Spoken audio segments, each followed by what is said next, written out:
Jerry est un cultivateur qui vit près du magnifique lac Cebu dans le centre des Philippines.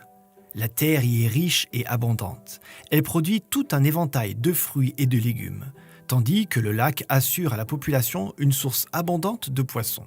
Jerry et son buffle d'eau travaillent les champs chaque jour, du matin jusqu'à environ 14 heures.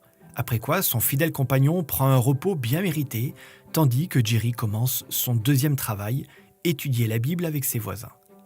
Vivant parmi la tribu des Téboli, une communauté qui possède une langue et une culture particulières, Jerry est bien accueilli lorsqu'il partage et enseigne le message divin avec cette tribu.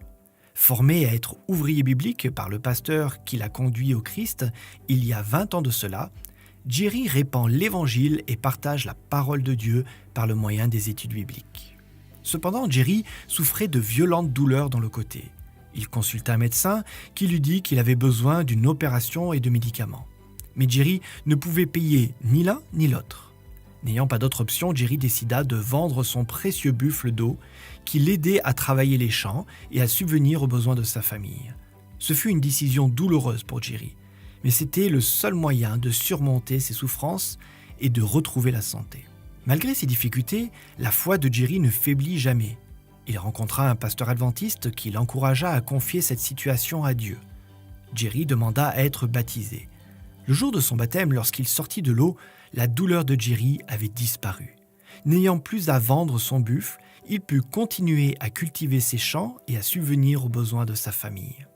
Depuis, il est devenu un étudiant zélé de la Bible. Il travaille avec d'autres ouvriers bibliques à partager le message adventiste avec la tribu des Téboli.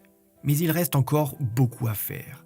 Bien que le nombre d'ouvriers bibliques soit en augmentation, ceux-ci ont besoin d'un soutien encore plus grand pour répondre aux besoins de la population qui habite près du lac Cebu. Il leur faut un centre de formation où ils puissent apprendre ensemble en tant que groupe et approfondir leur connaissance des vérités divines.